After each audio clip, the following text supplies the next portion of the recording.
मनोज कुमार झा बिहार के मुख्यमंत्री बने, पहला काम क्या करेंगे? मेरी ख्वाहिश थी अपोजिशन में रहने। इस सरकार में कुछ अच्छा हुआ है? देखिए, मैं मानता हूँ डिजिटल पेमेंट आज से तकरीबन 12-14 वर्ष पूर्व भी जंतर मंतर पे एक आंदोलन हुआ था। हमने क्या बना के रख दिया पॉलिटिक्स को? शैम्पू साबुन। राजनीति में वंशवाद से बहुत दिक्कत नहीं है। ये सरकार आज तक कास्ट सेंसस पे खुल के सामने नहीं आ रही। जो भी आदमी दिल से राजनीति करेगा उसे तो लेफ्टिस्ट होना है। मेरी वैचारिकी को आप कभी नहीं पाएंगे कि मैं दीनदयाल उपाध्याय मार्ग पे खड़ा हो गया, कभी नहीं। इस सीएए में जो बैठे उनको दिल्ली दंगे में उठा के बंद कर दिया। मैं क्यों कहूं नरेंद्र मोदी मुर्दाबाद?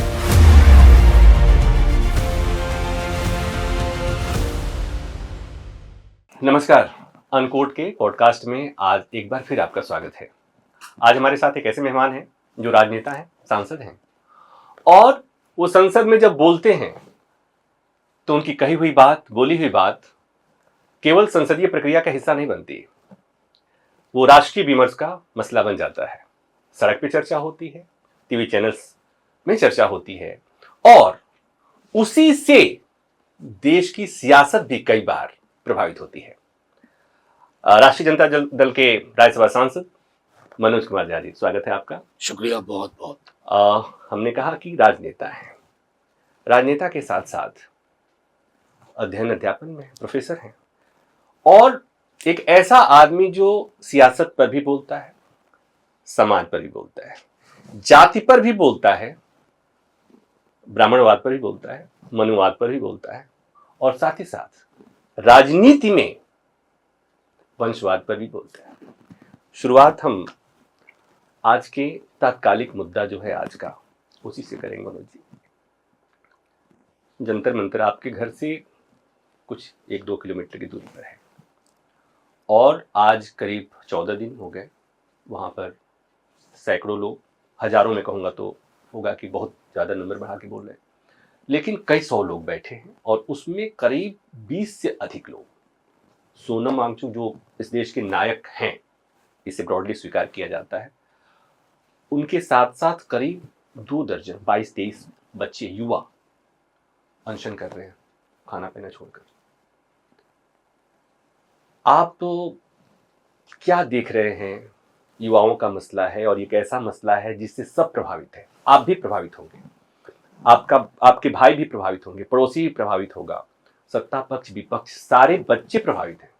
फिर भी इस मूवमेंट को, इस आंदोलन को उस तरह की आवाज नहीं मिल पा रही, उस तरह का स्वर और सुर नहीं मिल पा रहा है जो मिलना चाहिए। देखिए, सर्वप्रथम तो मैं आपको धन्यवाद दूं।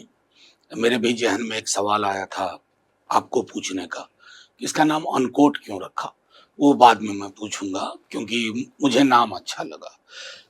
रही बात आप जो कह रहे हैं कि जंतर मंतर पे, मैं मानता हूं कि ये बेहद संजीदा मसला है, इम्पोर्टेंट, कोई डाउट नहीं। चाहे नीट का मसला हो, नीट को लेकर के हमारी पार्टी, कांग्रेस के लोग और तमाम विपक्ष, खास करके डीएमके के हमारे साथी बहुत प्रोएक्टिव रहे थे बीते कई वर्षों से। 24 में भी हमने इस तरह की साझा आवाज उठाई, नतीजा कुछ नहीं निकला, और अभी इस वर्ष पुनरावृत्ति हुई, और उस पुनरावृत्ति के पश्चात हमने कई जाने जाते देखी हैं। वो हर जान एक सवाल छोड़ के गई थी, आखिर मैं क्यों जा रहा हूं या क्यों जा रही हूं इस दुनिया से। मतलब मोर और लेस अगर आपको मैं कहूं तो रोहित वेमुला का जो वो खत था, जब इस दुनिया से वो जा रहा था, तो उसकी पुनरावृत्ति होती है इन आत्महत्याओं में भी, इन खुदकुशी में भी। मैं समझ रहा हूं कि जो भी हमारे साथी वहां इस मुद्दे को लेकर के बैठे हुए हैं, उनको शुभकामनाएं। लेकिन मैं एक चीज आपको जरूर कहूंगा, आज से तकरीबन 12-14 वर्ष पूर्व भी जंतर मंतर पे एक आंदोलन हुआ था, और उस आंदोलन से लोगों को जो अपेक्षाएं थी, वो, मैं उस वक्त एक्टिव पॉलिटिक्स में नहीं था, मैं विश्वविद्यालय में नौकरी करता था, और मैं मूवमेंट पढ़ाता भी हूँ। इंटरेस्टिंग है कि हमारे 4 सेमेस्टर में से एक सेमेस्टर जो है उसमें एक विषय होता है social movement and hmm, action, जो मेरा सब्जेक्ट रहा है और अभी भी वो उस पर मैं पढ़ता रहता हूँ। उस मूवमेंट को लेकर के मेरी आशंकाएं थी, कुछ निर्मूल हुई और कुछ और पुख्ता हो गई। जो मेरी आशंकाएं थी ज्यादातर पुख्ता हो गई। मुझको लगता है कि उस एक मूवमेंट में जो चीजें निकल करके आई उसकी वजह से क्रेडिबिलिटी इशू बाकी बाद के प्रोटेस्ट को झेलना पड़ रहा है। और अभी जो जंतर मंतर पे हो रहा है उसके ऊपर कहीं ना कहीं वो साया, वो अन्ना आंदोलन का साया भी है। उस साये की वजह से जो अगर मैं कहूं, हाल में मैंने एक वो कहानी में बार बार पढ़ता हूँ, हार की जीत, सुदर्शन की कहानी है, बाबा भारती खड़क सिंह घोड़े को लेकर के। तो उसका एक रूपांतरण अभी मैंने किया आज के मौजूदा राजनीतिक परिदृश्य में, और उसी में ये सारी चीजें छुपी हुई हैं। बहरहाल एक और चीज मैं कह करके, मैंने आपको प्रारंभ में ही कहा कि ये मसला सिर्फ सिस्टम का दोष है कह देने से हल नहीं होगा। और मैं थोड़ा एक कदम आगे जाकर के ये भी नहीं मानता हूं कि एजुकेशन मिनिस्टर का इस्तीफा ले लेना या उसकी मांग करना ही अपने आप में ये एक मुकम्मल एक ऑल्टरनेटिव है या इश्यू है। अगर मैं इस कैबिनेट के चरित्र को समझता हूं तो इस कैबिनेट में कोई मंत्री संभवतः A4 साइज का शीट भी अपनी मर्जी से नहीं खरीद सकते, अपने कमरे का गमला नहीं बदल सकते, अपने स्टाफ तो कतई नहीं रख सकते। इसलिए इसको एक बड़े प्रतिमान में, जिसको हम पैराडाइम कहते हैं, उसमें देखा जाए। और accountability must begin from the person who tax credit of everything. मतलब ट्रेन पटरी पे सही से दौड़ रही है तो मोदी जी करवा रहे हैं। मोदी जी आए तो देखो कितना बढ़िया पटरी पे दौड़ रही है, पहले दाएं बाएं हो जाया करती थी। तो उस दृष्टिकोण से मैं समझता हूं कि वो जो छात्र और युवा है उनको भी अपना कैनवस थोड़ा फैलाना होगा। और मैं फिर दोहरा रहा हूं, उनको उनके मुद्दे के लिए शुभकामनाएं। लेकिन बात तो फिर वही आएगी ना कि क्या अन्ना आंदोलन का शैडो या अन्ना ने क्या किया, अरविंद केजरीवाल की पार्टी ने क्या किया, उसके चलते भविष्य में और आज के समय में कोई मसला हो, कोई मुद्दा हो जो प्रत्येक आदमी को प्रभावित कर रहा हो, उसको हमारी पॉलिटिकल पार्टियां इस तरह से नजरअंदाज कर नहीं, नजरअंदाज मैं नहीं कर रहा हूं। अगर नजरअंदाज कर रहा होता तो मैं आपसे आराम से कहता कि इस सवाल पे मैंने जो लिखना था लिख दिया है, जो बोलना था बोल दिया, चलिए आगे बढ़िए। मैं नहीं कर रहा हूं। और ये सिर्फ भारतवर्ष का मसला नहीं है, और ये पॉलिटिकल फॉर्मेशन जो अन्ना आंदोलन के बाद बना उससे तो कतई जुड़ा हुआ नहीं है। अन्ना आंदोलन में सेंट्रल मेटाफर व्यक्ति कौन था? अन्ना।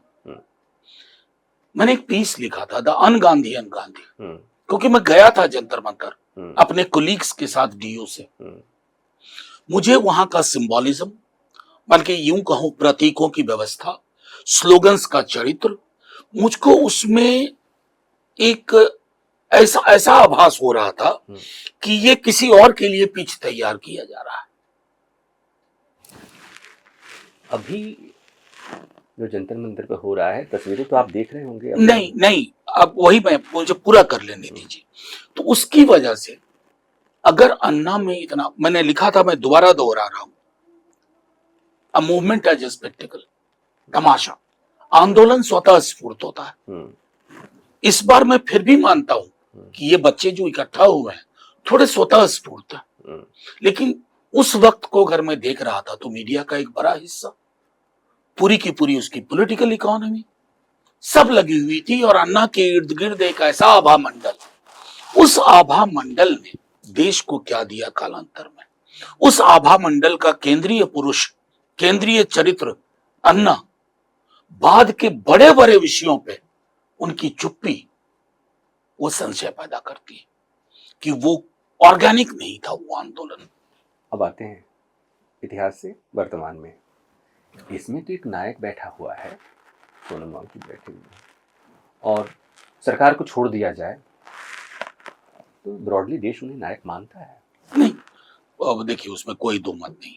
और वो नायक बैठा हुआ है जंतर मंतर पर, इस उम्र में अनशन कर रहा है, फिर भरोसा क्यों नहीं होता? नहीं प्रभाकर जी, एक बात मैं कहूं आंदोलन के छात्र के नाते, और ये बात मैं कोई भी आंदोलन का जब मूल्यांकन करता हूं, कोई भी आंदोलन जज किया जाएगा कुछ पैरामीटर्स पे कि ये फ्रीडम के बारे में क्या सोचता है, जस्टिस के बारे में क्या सोचता है, फ्रैटर्निटी के बारे में क्या सोचता है, लिबर्टी के बारे में क्या सोचता है, सोशल जस्टिस के बारे में क्या सोचता है। मैं क्यों ये बात कह रहा हूं, ये मैं अपनी मर्जी से नहीं कह रहा हूं, ये मेरे कॉन्स्टिट्यूशनल प्रेमिसेस हैं, ये हमारे प्रियम्बल का अभिन्न हिस्सा है।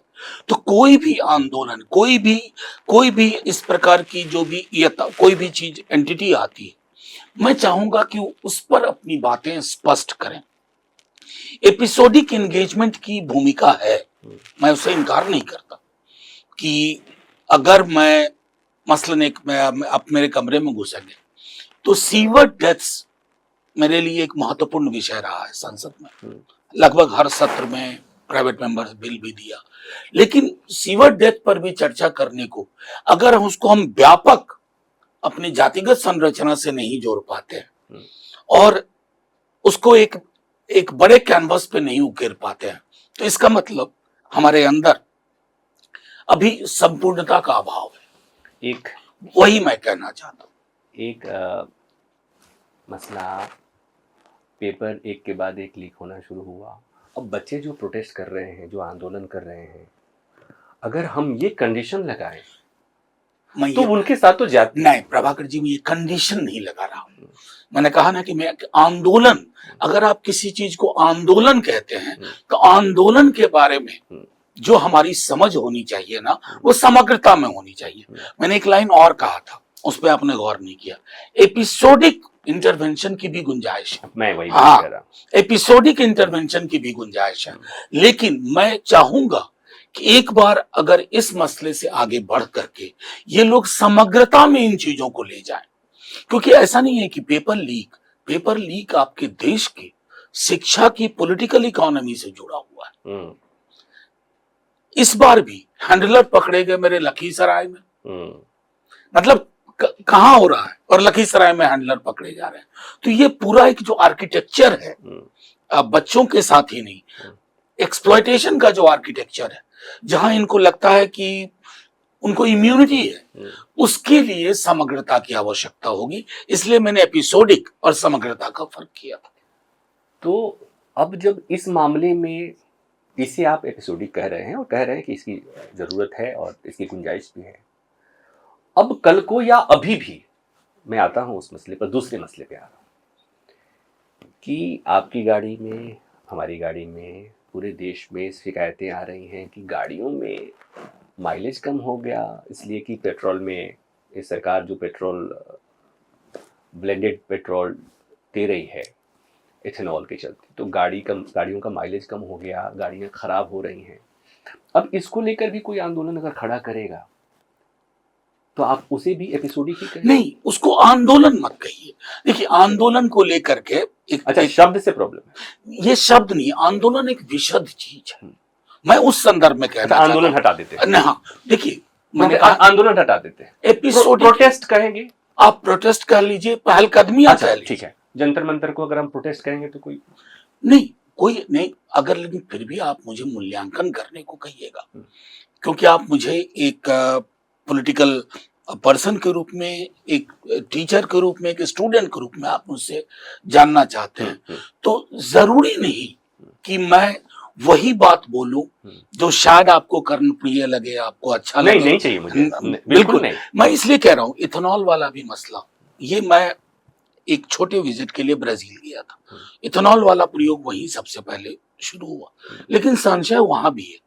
अभी कोर्ट में हमारी सरकार ने संभवतः कहा है 2 दिन पूर्व कि इथेनॉल का क्या असर हुआ, ये 1 साल बाद पता चले। नहीं, बाद में सरकार की तरफ से एक स्पष्टीकरण आया कि हमने ऐसा कुछ नहीं कहा है, और विद ड्यू रिस्पेक्ट कि आज के समय में जो भी मसला संवेदनशील होता है, जो मसला सरकार की नीतियों को लेकर सवाल करता है, वैसी खबरें बाद में झूठी साबित हो जाती है, कई बार कर दी जाती हैं, हो जाती हैं। मैं I am not going there, मतलब तो नहीं, एक बात कहूं, उसमें भी इनके तरीके को मैं समझता हूं यूपीए 1-2 क्यों नहीं सीख पाया।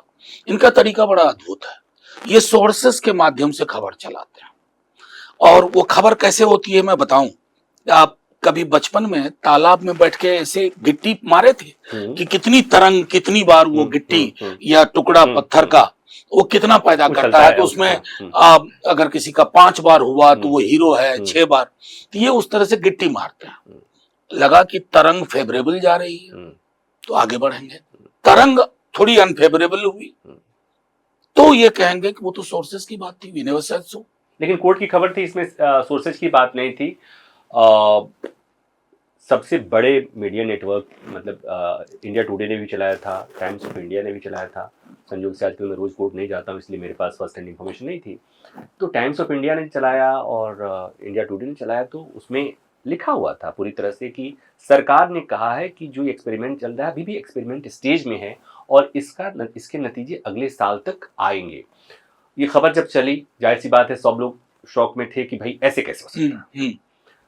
तो फिर सरकार की तरफ से एक बयान जारी हुआ कि सरकार ने बिल्कुल ही नहीं कहा है इस बात को, और जितनी खबर छपी थी उससे ज्यादा बड़े बड़े अक्षरों में ये खबर छपी कि सरकार ने ऐसा कुछ नहीं कहा है, हम उस पर नहीं जाते हैं, हमें सरकार बताएगी कि धूप है तो हमें इससे मतलब नहीं है कि धूप है या नहीं है, हम चेक करेंगे। और आज के समय में चेक करना बड़ा आसान है, इसलिए कि प्रत्येक आदमी गाड़ी से चलता है, वो चाहे बाइक से चलता हो या 5 लाख 6 लाख की गाड़ी चलता है या 50 लाख या चाहे 5 करोड़ की गाड़ी चलता है, प्रत्येक आदमी गाड़ी चलता ही है। तो ये बताने और कहने की जरूरत नहीं है कि वो गाड़ी को नुकसान क्या हो रहा है, हम महसूस कर रहे हैं। माइलेज अगर कम हो रहा है तो मुझे पता है, बिल्कुल मेरा खर्चा ज्यादा लग रहा है और मैकेनिक बता रहा है कि भाई तुम्हारी गाड़ी में अगर प्रॉब्लम है तो ये इस पे और जो मुझे खबर है, जो मैंने रिपोर्ट्स देखी, आप ही लोगों के मीडिया में जो रिपोर्ट्स देखी है, इसका लॉन्ग टर्म इम्पैक्ट इंजन पे बहुत है। हाँ, वो मतलब वो माइलेज की बात को थोड़े देर के लिए अगर हम किनारे भी कर दें तो इंजन की लाइफ पे इसका असर है। और एक जो सबसे महत्वपूर्ण चीज, कुछ भी इस तरह का निर्णय लेने से पहले एक जो व्यापक सहमति की प्रक्रिया होती है या कंसल्टेशन की प्रक्रिया होती है, उसका मैंने घोर अभाव देखा इस पूरे घटनाक्रम में, इस परिघटना में। ये जब आप ये कह रहे हैं ना, तो ठीक ऐसे लग रहा है कि ये मैं किसी अपने पड़ोसी शर्मा जी से बात कर रहा हूं। वो अगर कहें तो मैं समझ लूंगा, लेकिन राज्यसभा का सांसद, ऑपोजिशन का लीडर, इतना मुखर लीडर अगर ये कहता है और इतना असहज महसूस करता है, असहाय महसूस करता है, तो जाजी माफ कीजिएगा, मुझे लगता है कि पूरा देश तो भाई दो ही तरफ देखा जाता है, सत्ता पक्ष और विपक्ष। सत्ता पक्ष अगर जनता की बात और जनता की भावनाओं को नहीं समझता है तो हम ऑपोजिशन की तरफ टकटकी लगा के देखते हैं। मनोज झा क्या कर रहे हैं, मनोज झा की पार्टी क्या कर रही है, राहुल गांधी क्या कर रहे हैं, राहुल गांधी की पार्टी क्या कर रही है, समाजवादी पार्टी क्या कर रही है, उसके नेता क्या कर रहे हैं। और माफ कीजिएगा, जिस तरह की आवाज आनी चाहिए, जिस तरह के विरोध के स्वर आने चाहिए जनता को, मुझे लगता है कि ऑपोजिशन से उस तरह की आवाज नहीं आ रही है। नहीं, मैं आपसे असहमत नहीं हूं, ये मतलब साफ तौर पे मैं कहूं, लेकिन आपको मैग्नीट्यूड ऑफ प्रॉब्लम्स भी देखना होगा। हर सत्र में देखिए हम किन किन चीजों से जूझ रहे हैं। एक ऐसी सरकार, राजनीति तो बीजेपी से पूर्व से राजनीति में हूं, बचपने से थोड़ा बहुत शौक था, पढ़ता लिखता था। अगर जीवन के बरस देखूं तो कांग्रेस विरोध में ज्यादा गया, ये तो अभी अभी आए हैं 14 ईस्वी से। उससे पूर्व का जो लंबा जीवन रहा 48 वर्ष का, वो लंबा जीवन क्या था, कांग्रेस विरोध का था। लेकिन उस वक्त में कभी हमें ये चिंता नहीं होती थी, कम से कम एज ए स्टूडेंट, कि मैं देशद्रोही करार दिया जाऊंगा। सच बोलना मतलब, देश के लिए सच बोलना मतलब सरकार के खिलाफ आप बोल रहे हो। तो हर सत्र में हम लोग कितना जूझते हैं आपको भी नहीं। मेरे सहकर्मी से आप मिले, हम लोग स्ट्रगल करते हैं कि आज 0 आवर में क्या दें। कभी सैनिटेशन वर्कर की समस्या रहती है, इनकम इनइक्वालिटी पे रिपोर्ट आई है, प्रेस फ्रीडम इंडेक्स पर रिपोर्ट आई है। तो पार्लियामेंट के जो इंस्ट्रूमेंट्स हैं और पार्लियामेंट की जो नंबर ऑफ डेज है, प्रभाकर जी कभी इसको देखिएगा। नहीं, मैं देखता हूं नंबर ऑफ डेज 52 के बाद आज परिस्थितियां ये हो गई हैं, कभी मानसून सत्र शुरू होगा और संभवतः कब खत्म हो जाएगा आपको पता नहीं चलेगा। बहरहाल उसके बावजूद भी मैं इसको कवर नहीं कर रहा हूं कि हमें और ज्यादा लोकोन्मुख मुद्दों को लेकर के एक मुखर साझी रणनीति पे काम करना होगा। चाहे वो इथेनॉल का मसला हो, पेपर लीक का मसला हो, इनकम इनइक्वालिटी का मसला हो, नॉन रिप्रेजेंटेशन का मसला हो, सैनिटरी सीवर वर्कर्स के डेथ का मसला हो, और मनरेगा का मसला हो। हमें ये एक प्लेटफॉर्म ऐसा डेवलप करना होगा ना, जहां एक मुद्दा दूसरे मुद्दे से कंपटीशन में ना रहे, बल्कि मुद्दों का एक स्वेटर बुना जाए। विपक्ष का मतलब विपक्ष हाँ। है नहीं, सत्ता पक्ष और विपक्ष। तो जब तक विपक्ष का सुर एक नहीं होगा, एक साथ नहीं बोलेंगे, और नहीं हो रहा है, नहीं हो पा रहा है, अभी तक तो यही दिख रहा है। एक बात और कि आपने कहा ना कि लगातार संसद में संसद का कार्यकाल छोटा होता जा रहा है। तो क्या हुआ? आप तो चलिए, आप तो राज्यसभा से हैं, सड़क के लोग हैं, सड़क से संसद जाते हैं। संसद में अगर बहस नहीं हो पा रही है, मौका नहीं मिल रहा है, उसका माइक बंद कर दिया जा रहा है, उसको सस्पेंड कर दिया जा रहा है।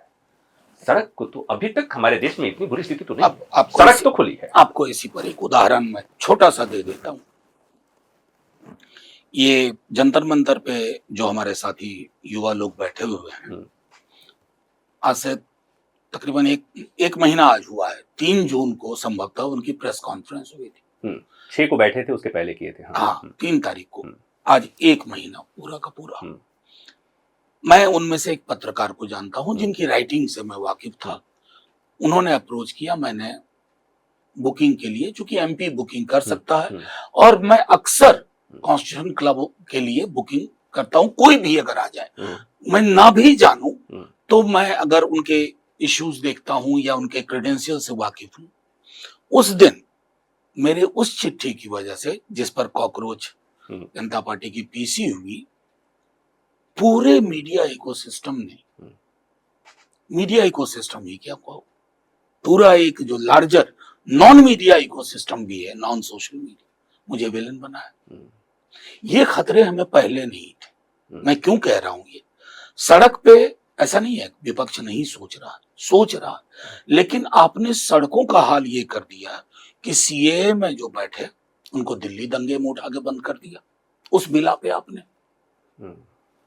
क्योंकि उसमें मेरी भागीदारी ना सिर्फ दिल्ली बल्कि देश के अलग अलग हिस्सों में थी, महाराष्ट्र में थी, आंध्रा में थी, अपने राज्य बिहार तक मैं गया था।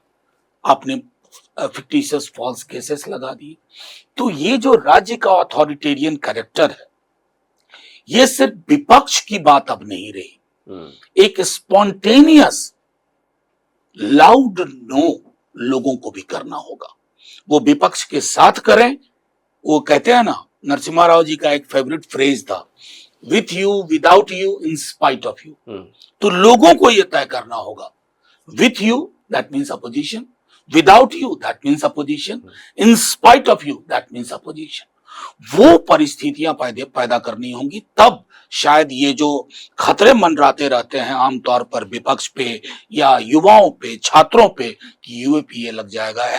नोएडा में वर्कर्स ने प्रोटेस्ट किया, एनएसए में पत्रकार अंदर है, युवा लोग अंदर है। तो ये प्रवृत्तियां पहले हमारे स्पॉन्टेनियस, अब स्पॉन्टेनियस प्रोटेस्ट, तो स्पॉन्टेनियस प्रोटेस्ट जब शुरू हुआ, उसको लेके तो ढेर सारे सवाल कर रहे हैं ना आप लोग।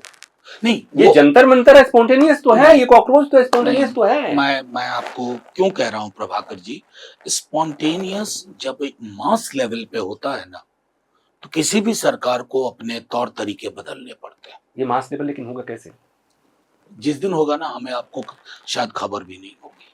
क्योंकि मैं वो चीज, देखिए, हो सकता है मैं गलत हूं, लेकिन लोग अब जूझ रहे हैं। इनकम इनइक्वालिटी पराई बात नहीं लग रही है।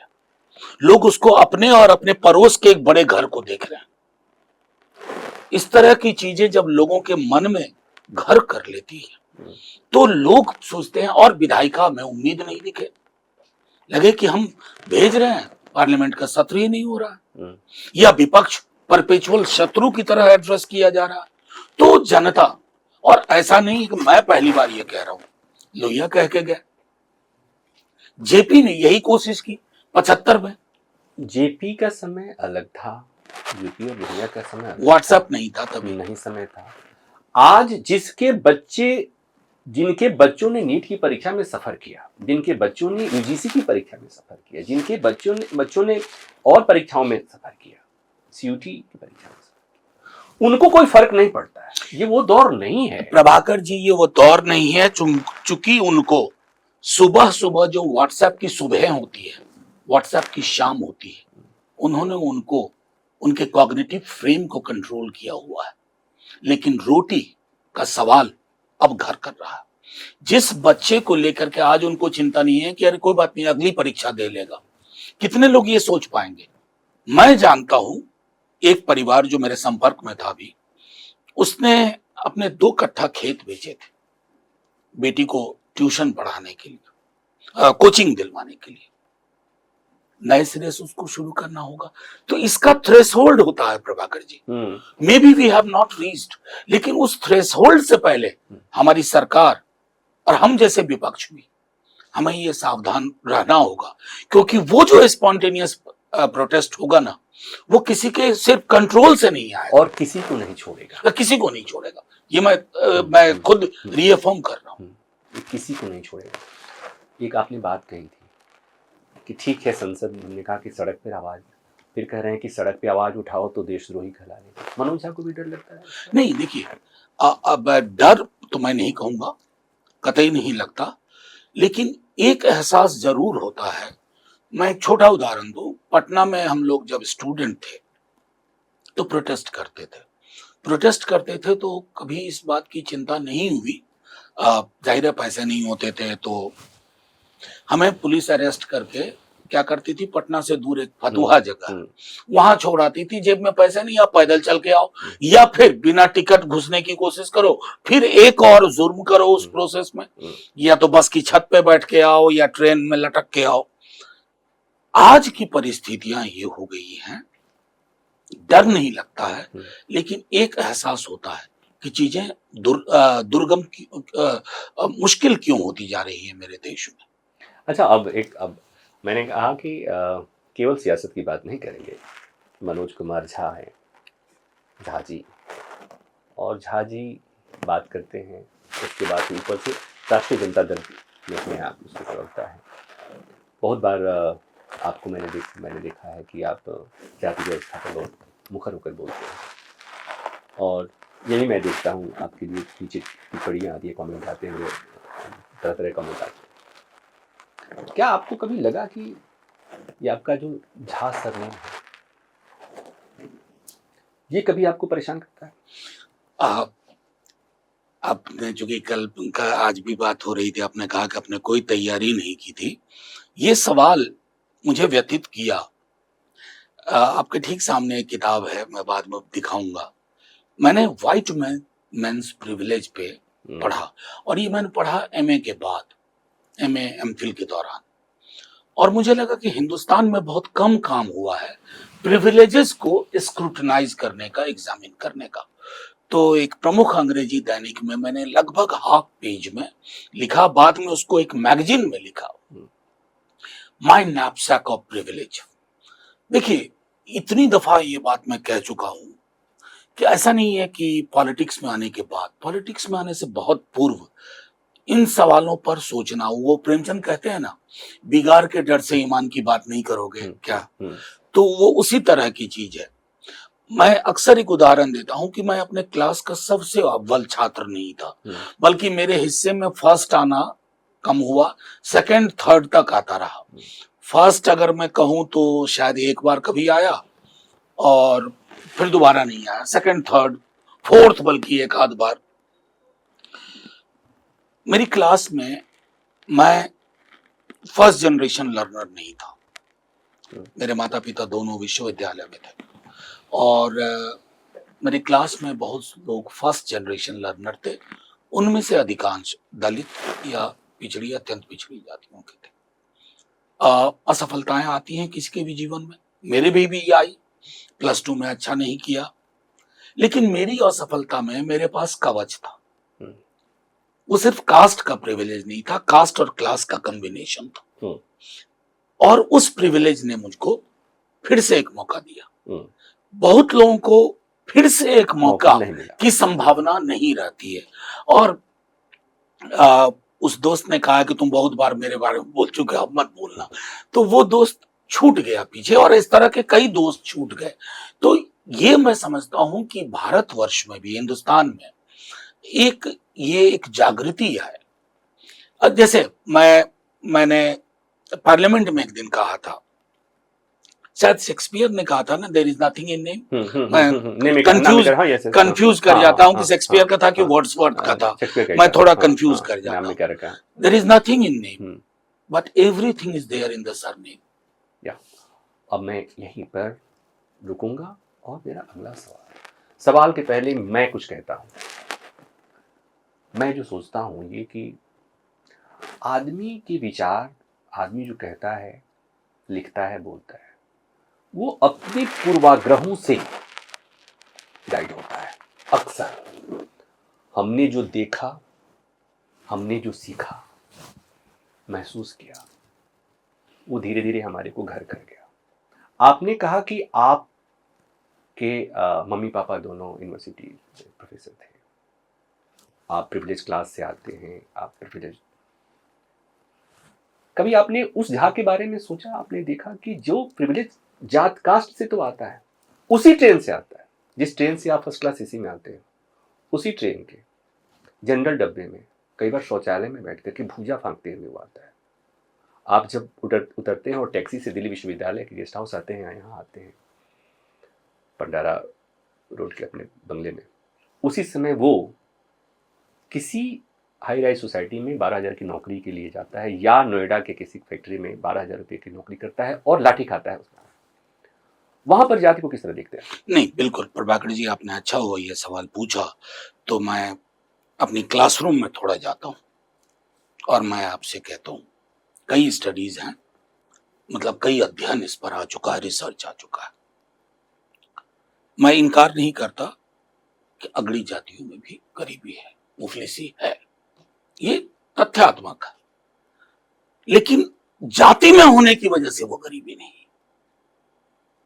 देखिए, एकदम ये सोशियोलॉजिकल फैक्ट है। I have not invented. मैं बीच में इसलिए मैं रोकूंगा भी नहीं, इसलिए कि मैं जानता हूं कि ये जो हमारी बातचीत है, ये कन्वर्सेशन है, इसमें मैं ब्राह्मणवादी साउंड करूंगा, लेकिन मुझे समझना है ब्राह्मणवाद, मनुवाद, ये सब मुझे समझना है, इसलिए कि मेरे दिमाग में भी कुछ चीजें हैं कि जब हम किसी सवर्ण के सरनेम के चलते जब उसे कहते हैं कि नहीं ये है तो सवर्ण है, इसलिए इसको प्रिविलेज क्लास का है, लेकिन वो प्रिविलेज क्लास के होने के बावजूद भी जब उसकी हम सफरिंग देखते हैं तो मुझे लगता है कि इसके बारे में, जहां इंक्लूसिव सोसाइटी की बात है, इसके बारे में तो कोई हमारे सिस्टम में कुछ नहीं, बिल्कुल जगह है। मैं आपको क्यों कह रहा हूं, तो जो आपका सवाल था उस पर मुझको थोड़ा थ्योरेटिकली जाने दीजिए। थ्योरेटिकली जाने का मतलब है कि जब मैं कह रहा हूं कि पॉवर्टी है, लैंडलेसनेस भी है, लेकिन उसकी वजह जाति नहीं। मतलब एक साधारण सा अगर आप सर्वे करें कि ये है, मान लीजिए पिरामिड, हायर या स्ट्रक्चर है कास्ट का, तो आप उसमें जो जो ऊपर जाएंगे जाति हिरार्की में, आपको पॉवर्टी और एम्प्लॉयमेंट का अनएम्प्लॉयमेंट का कंसंट्रेशन कम दिखेगा, higher on the in the hierarchy. ये जो सीधी नुमा पदानुक्रम है जाति का, लेकिन जो जो नीचे आएंगे कंसंट्रेशन आपको जो लोअर कास्ट हैं, शेड्यूल कास्ट हैं, ट्राइबल्स हैं, उनके बीच में ये बढ़ेगा। ये एक बेसिक नियामक है पैराडाइम। अब उससे वो उस हकीकत से मैं इनकार नहीं करता हूं। इसलिए मेरा मानना है अगर हम अपने प्रिविलेजेस को स्क्रूटनाइज करें, हम बेहतर इंसान बनेंगे, और इसका एक लॉजिकल असर उन पर भी होगा जो एक अलग तरह के व्याकरण में चले जाकर के सोचते हैं कि सरनेम के आधार पर ही सब कुछ हो रहा है, या उधर सब प्रिविलेज क्लास वाले ही हैं, इधर अंडर प्रिविलेज्ड हैं। तो ये जो युग्मक में देखने की हमारी आदत है वो खत्म होगी। लेकिन ये युग्मक में देखने की आदत जो है, या जो जिस ढंग से देखा जा रहा है, अभी जितने लोग समाज सुधार की बात करने वाले लोग आज के डेट में हैं, वो उसी तरह से देखते हैं, और देखने के लिए जनता को बाध्य करें कि नहीं, इसी तरह से देखना है कि जो सरनेम है वो शोषक है और वो प्रिविलेज्ड है, और उसके बारे में सोचने की जरूरत ही नहीं है।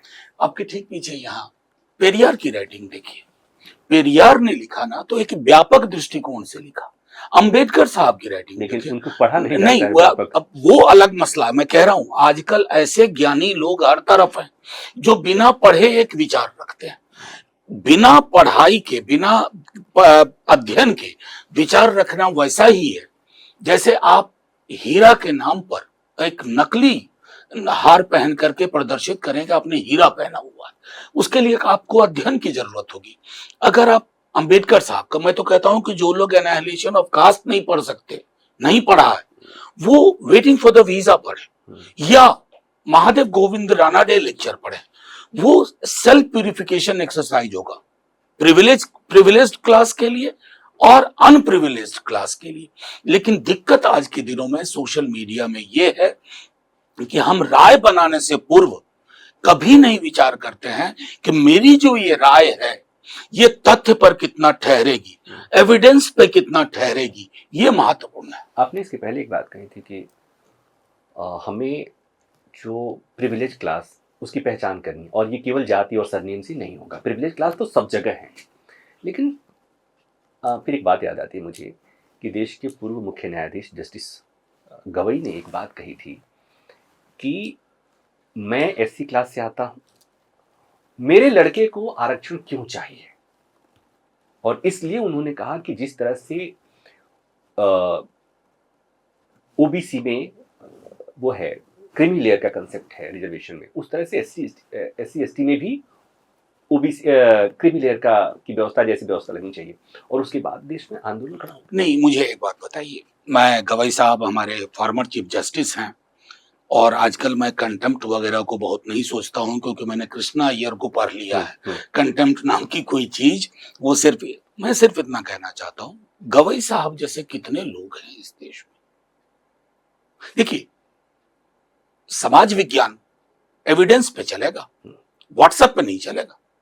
एविडेंस क्या कहता है, एविडेंस क्या, अक्सर देखता हूं मेरे मित्र आईपीएस ऑफिसर हैं, उनके बच्चे को तो नहीं ओबीसी रिजर्वेशन, लेकिन मिथक चल रहा है सब आईएएस आईपीएस के बच्चे नहीं, ओबीसी में तुम ले ही नहीं सकते, इसलिए कि तो व्यवस्था भी इवन मैं कह रहा हूं अब आइए शेड्यूल कास्ट शेड्यूल ट्राइब नहीं, हमें बताइए कि एविडेंस कौन सा सरकार लेके आए।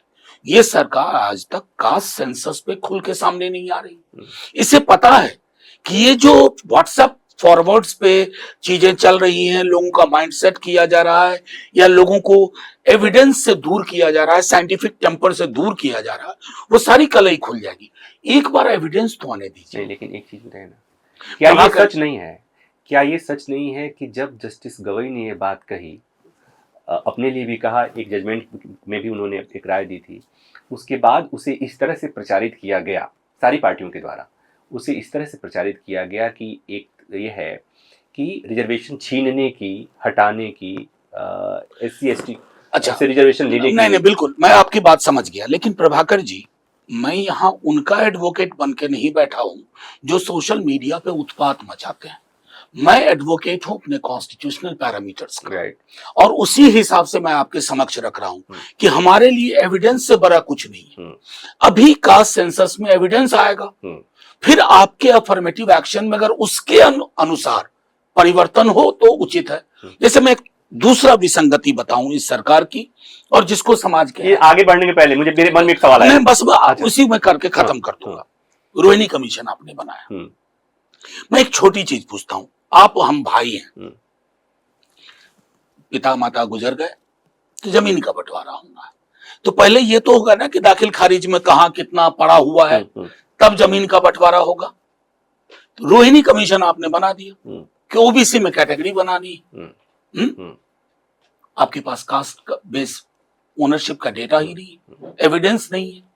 तो ये क्या हुआ ना कि जिसको कहते हैं कि गाड़ी रख दी सामने और बैल बांध दिया पीछे और गाड़ी को चलना है आगे। ये व्यवस्थाएं सोशल मीडिया को केटर करने के लिए उचित है, लेकिन साइंस सोशियोलॉजी, एंथ्रोपोलॉजी इसको फॉलो नहीं करेगा। अब आप अपना सवाल पूछो। हाँ, वो मेरे एकदम सवाल ये आया कि जातिगत जनगणना ब्रॉडली सब मानते हैं कि अब तो होने लगा, कि हो ही रहा है, बिहार ने किया, हो जाएगा।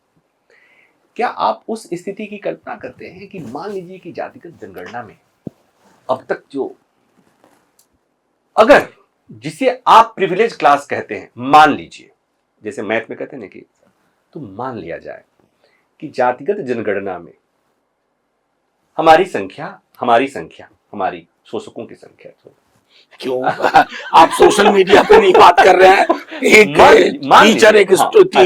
मान लीजिए कि इनकी संख्या बढ़ गई या उनकी संख्या बढ़ गई जिन्हें कहा जाता है कि इनकी भागीदारी संख्या कम है, भागीदारी ज्यादा है, और उनकी संख्या वाकई में बढ़ गई है। क्या हमारा समाज, हमारा सिस्टम इस चीज को स्वीकार कर लेगा? आप एक चीज मिस कर रहे हैं प्रभाकर जी बार बार। वही समझने की कोशिश कर रहे हैं। हार्ड एविडेंस जब आता है ना, हार्ड एविडेंस को हर कोई स्वीकार करेगा। Let's wait for the hard evidence. यहां तो बिना एविडेंस के हाहाकार मचा हुआ है। लोग मुसलमानों की आबादी बढ़ा के बता देते हैं और सब एक्सेप्ट कर लेते हैं, चूंकि एक नियम के हिसाब से एक मुसलमान 3 शादी कर सकता है, 1 से 5 बच्चे हुए, 5 तिया 15। मतलब ये वो नहीं, मैं बता रहा हूं, लेकिन ये हर जगह पसरा हुआ है। इसका पसरना तभी रुकेगा जब एविडेंस पे बात होगी। एविडेंस आने दीजिए, और फिर मैं बता रहा हूं कि वो हमारे लिए एक बेहतर समाज बनने का भी मौका होगा। आपको एक छोटा उदाहरण दूं।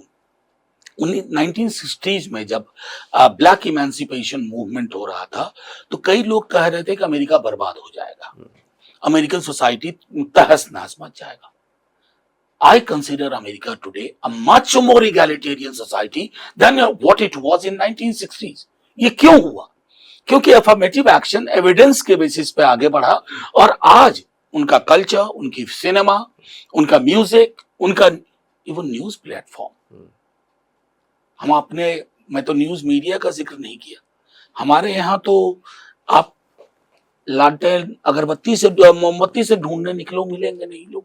Main stream media, I am not saying, चाहे ओनरशिप हो, रिप्रेजेंटेशन हो, महत्वपूर्ण पोजीशन पे, अमेरिका में ये तब्दीली आई। कब आई? जब एविडेंस के हिसाब से अफर्मेटिव एक्शन का डायरेक्शन बदला। हमारे यहाँ भी वैसा होगा प्रभाकर जी, यकीन मानिए। समाज टूटेगा नहीं, समाज और बेहतर बनेगा। हमारे यहाँ कहा जाता है कि आपके मुंह में घी शक्कर। तो हम लोग कहा करते थे आपके मुंह में छेना पाइस। थोड़ा घी शक्कर से इम्प्रूवमेंट करके। तो ऐसा हो, हमारा समाज इस तरह से इंक्लूसिव हो, सबको सब कुछ उतना ही मिले जितना का वो, ये बड़ी बड़ी खूबसूरत तस्वीर होगी, इसमें कोई वो नहीं है। लेकिन हमारा पॉलिटिकल क्लास, मैं पॉलिटिकल क्लास जब इस्तेमाल कर रहा हूं तो it's not about the government. I know. हमारा पॉलिटिकल क्लास क्या इतना उदार है?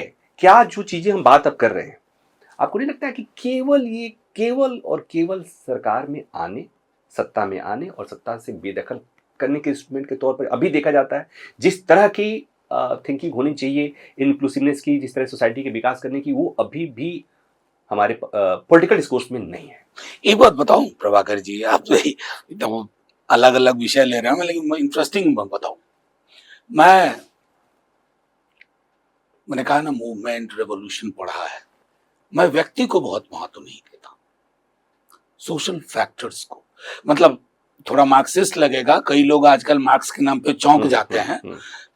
जब मार्क्सिज्म में ये कहते हैं ना डायलेक्टिकल मटेरियलिज्म या हिस्टोरिकल मटेरियलिज्म, तो मीन्स ऑफ प्रोडक्शन और रिलेशंस ऑफ प्रोडक्शन को समझना जरूरी है। इसको मैं आसान करके बताऊं, अगर सीधे कहूं तो जो उस दौर के उत्पादन के संबंध होते हैं, उसमें जो कल्चरल तब्दीलियां आती हैं, सोच में, व्यवहार में, आचरण में, वो वैसा लीडर चुनती है। लीडर मास नहीं चुन रहा है। हम गलतफहमी में रहते हैं कि मोदी जी ने देश को ऐसा बना दिया। ना साहब, देश को उस वक्त में मोदी जी जैसा व्यक्ति चाहिए था जो उसे भरोसा दे कि ना ये निश्चित है, यही व्यक्ति उद्धार करेगा, यही व्यक्ति फलाना करेगा, यही व्यक्ति ढिमकाना करेगा, बिना वेरीफाई किए हुए। इसलिए मेरा मानना है कि हम, जो आप कह रहे हैं कि हमारी पॉलिटिकल क्लास का भी कैरेक्टर जनता तय करती है, जनता बदलने को मजबूर करती है, और जनता ही तय करती है कि एक जॉर्ज फर्नांडिस, जिनका बिहार से कोई वास्ता नहीं था, वो मुजफ्फरपुर से चुनाव जीत के आ जाए।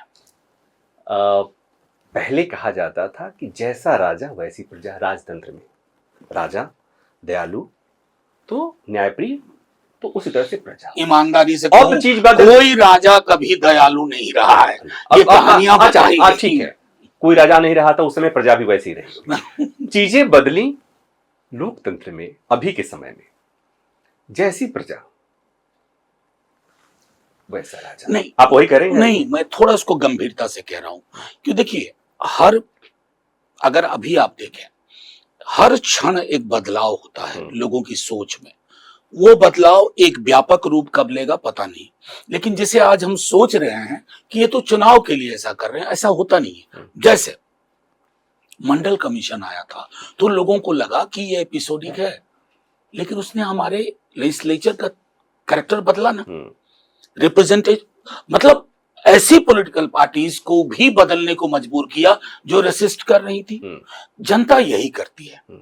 और वो जो next phase of social justice and economic justice होगा, जिसको मैं पोस्ट कास्ट सेंसस समझता हूं कि वो सामने आएगा, वो आपको एक बेहतर समाज देगा। क्योंकि संतुलन बिगड़ता है ना थोड़ी देर के लिए, तो वो बेहतर संतुलन के लिए तात्कालीन संतुलन बिगड़ता है। मैं इस संभावना के आधार पर आपके समक्ष ये कह रहा हूं। बड़ी गंभीर चर्चा हुई, अब थोड़ा सा इसके इतर आते हैं। मनोज झा को जो लोग सुनते हैं, जानते हैं, मनोज झा हैं क्या? मनोज झा लिखते हैं मनोज कुमार झा, और राज्यसभा सांसद हैं। मैं बहुत सोच समझ के शब्दों का इस्तेमाल कर रहा हूँ। प्रोफेसर हैं और सारे मसलों पर खुलकर बोलते हैं। उन मसलों पर भी बोलते हैं जिसके लिए उनको ट्रोल किया जा सकता है, उनको समाज विरोधी भी कहा जाता है, ऐसा मैंने देखा हुआ है। ये जो चीजें आई हैं एक दिन में तो बनती नहीं है। ये चीजें कैसे आई मनोज झा में? प्रभाकर जी, एक शौक कहिए, शौक क्या कहिए, आदत सी है। मुझे पढ़ने का शौक बहुत था और कम उम्र से, और मैं टेक्स्ट बुक जो सिलेबस की किताब कम पढ़ता था, इसलिए फिल्में खूब देखते थे। हाँ, फिल्में देखता था। फिल्में खूब देखता। मतलब पहली फिल्म कौन थी आपने? अब तो ये कहना मुश्किल है, लेकिन मैंने कई फिल्में 9 बार 10 बार देखी हैं। अच्छी लग गई तो उसको 11 बार देखा। लेकिन पहले जब फिल्में देखता था ना, तो फिल्में देखता था गानों के लिए, एक्टर्स, हीरो हीरोइन के लिए, विलेन के लिए। फिल्में कैसे देखी जाए, ये जब मैंने लिखना शुरू किया, पढ़ना शुरू किया, तो फिल्में देखना कैसे है वो सीखा। और उसके बाद फिर कोविड से कुछ साल पूर्व काम किया, उसके पश्चात भी। लेकिन महत्वपूर्ण है कि मेरा किताबों से संपर्क बहुत रहा हमेशा से। आप अध्ययन अध्यापन में आए, उसके बाद सियासत में आए हैं। सियासत में आने के पहले आपका कोई एक आइडियल नेता रहा होगा कि ऐसा बनना चाहिए, या ये नेता सबसे बढ़िया नेता, बेहतर नेता? प्रोफेसर हीरेन मुखर्जी। क्या था उनके? कम्युनिस्ट पार्टी के लीडर थे, बंगाल से 5 या 6 बार लगातार मेंबर पार्लियामेंट रहे। उनके भाषण आज भी कोट किए जाते हैं। कई भाषाओं का उनको ज्ञान था, और मुझको लगता है कि नेहरू जी की मौत के बाद, बावजूद इसके कि नेहरू जी के बहुत बड़े क्रिटिक थे, उन्होंने एक बायोग्राफी लिखी, एक ट्रिब्यूट छोटा सा, द जेंटल कोलोसस, नेहरू पे। तो जब मैं पार्लियामेंट में भी आया, तो सबसे पहले मैंने लाइब्रेरी जाकर के हीरेन मुखर्जी की पूरी स्पीच का फोटोकॉपी करवाया। वो बेहद पसंद थे।